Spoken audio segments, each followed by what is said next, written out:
Alrighty, guys. We're going to review some graphing. Miss Cash is going to give us an example of how to graph by making a table. So Miss Cash is selecting her x values. Looks like she's picking -2, -1, 0, 1, and 2.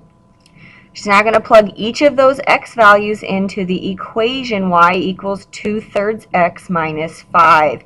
Yes, we picked one with a fraction. Yay! So one by one, she's going to plug in our values. I know in Mrs. Novotny's class, you guys, we picked -3, 0, 3, and 6. And remember, you can pick any values you want, but we figured picking these values would be a good opportunity to review some fractions, which we will see on the final. Hopefully you are filling out and showing all of your work just as Miss Cash is modeling for us, and she's going to use that space off to the side, which we suggest that you do as well, to plug in those values.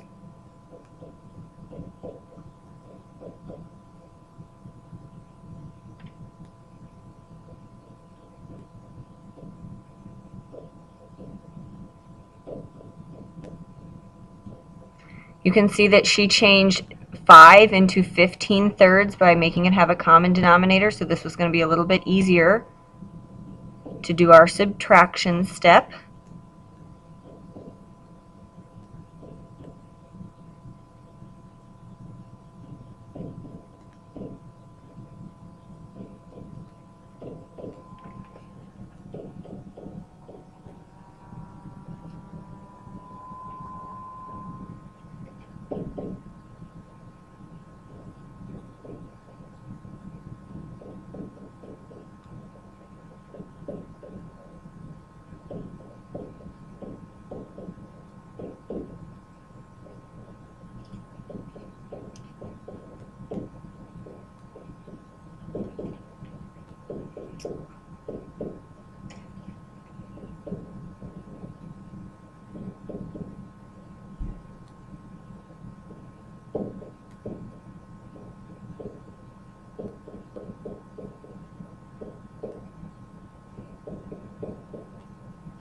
Okay, now that we have found all of the y values, we're going to go ahead and we're going to write our answers as ordered pairs in our table.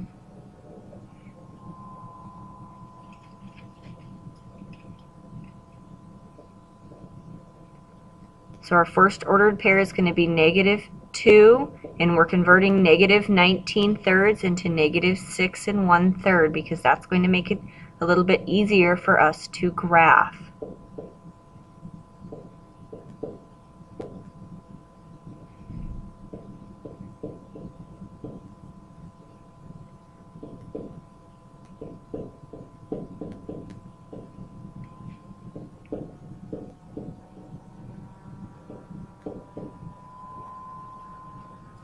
Alright, so now that we have our 5 ordered pairs, we're simply just going to plot them onto our grid.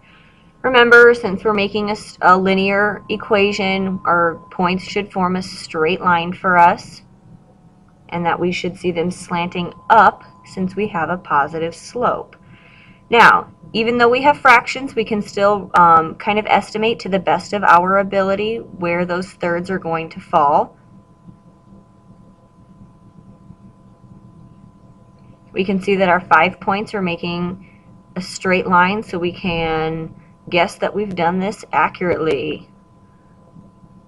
And that is our review of making a table to graph, which I believe is no one's favorite way. Woohoo!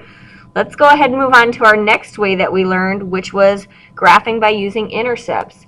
The first thing we need to do is review what an intercept even is. And we can remember that an x and a y-intercept is where a line is going to cross an axis. So the x-intercept is where it crosses the x-axis, and the y-intercept is where it crosses the y-axis. And remember that y-intercept, we always use the letter b to represent that. That's our b when we're talking about slope-intercept form.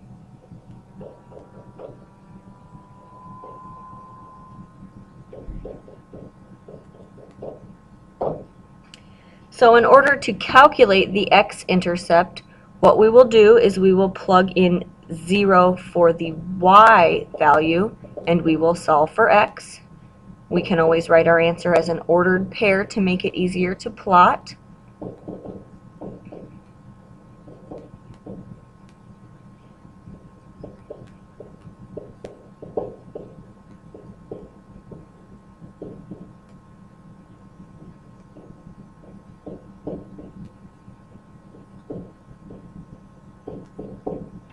And just as we would do for the x-intercept, we will plug in 0 for x to find the y-intercept, and then we will have that as an ordered pair.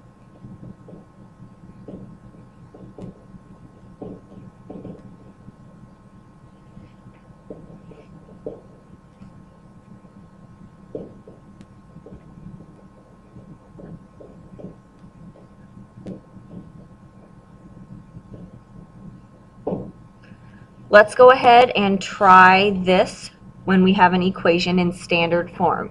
So on number 2, negative 3x plus 4y equals 12.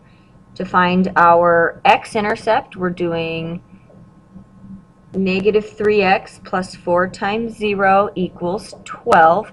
And then we'll just use our algebra skills to find x.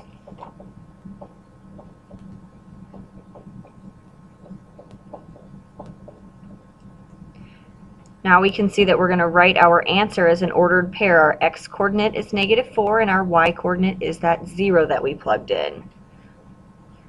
To find our y-intercept, we will plug in 0 for x. So negative 3 times 0 plus 4y is equal to 12. And then we can go ahead and solve for y. And we will get y is equal to 3. So our y-intercept will be 0, 3. Now, as we plot these points on our grid, remember that our x-intercept will be where it's crossing the x-axis, so we'll go 4 to the left and 0 up and plot our point, and our y-intercept will be at the ordered pair 0, 3. So now we're only using these 2 points to graph our line, and there we have it. Now, when we look at number 3, notice that it's not in standard form like it was in number 2, but we can still use intercepts to go ahead and find our points to make our graph. So again, to find our x-intercept, we plug in 0 for y.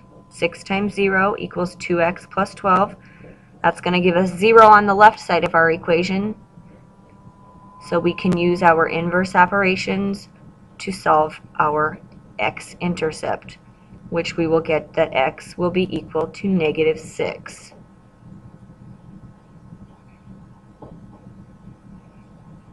And likewise for our y-intercept, we will plug in 0 for x. So 6y is equal to 2 times 0 plus 12.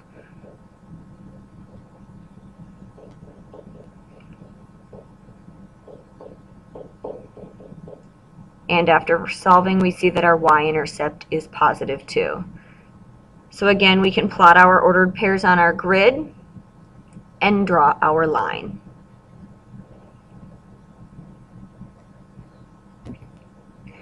Now, I don't know about all of you, but I think at least my favorite way to solve is going to be by slope-intercept form, because I think that that is the easiest.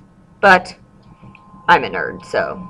All right, when we're going to go ahead and graph by slope-intercept form, we need to remember that the equation needs to be solved for y, and our slope-intercept form should be y is equal to mx plus b.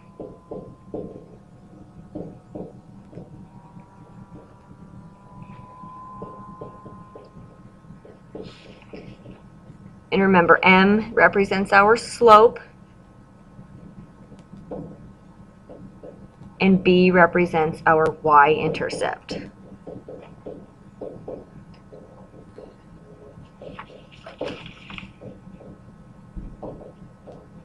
And Miss Cash is kind enough to remind us that slope is rise over run. Okay, so in order to graph in slope-intercept form, the first thing we need to do is we need to locate and plot our y-intercept.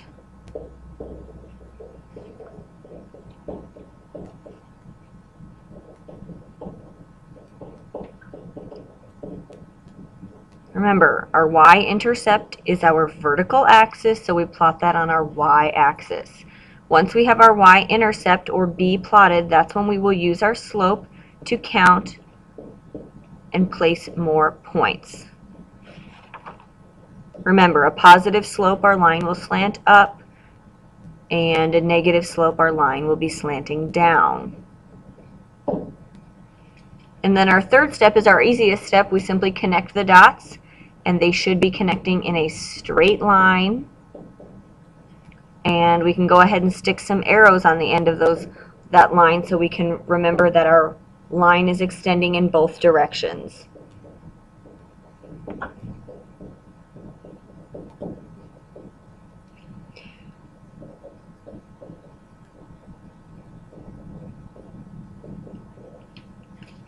Okay, we're going to real quick do two examples of slope-intercept form.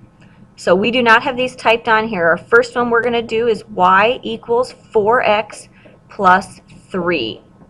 So since we are already solved for y, we can identify that b is equal to 3.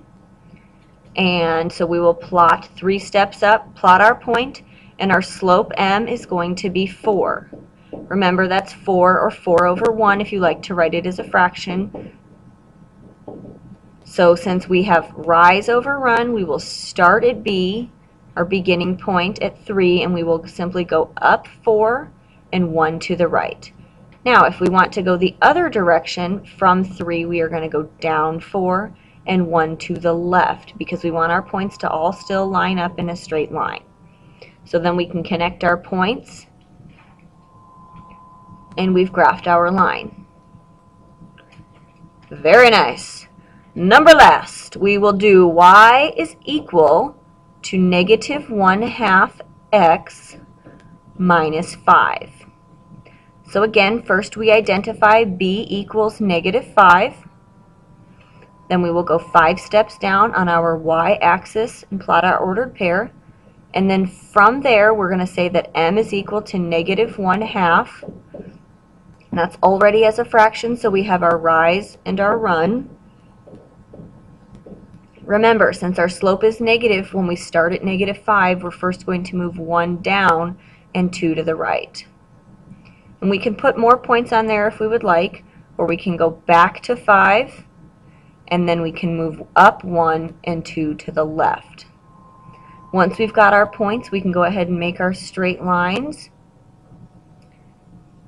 draw our arrows, and we have successfully graphed our line in slope-intercept form.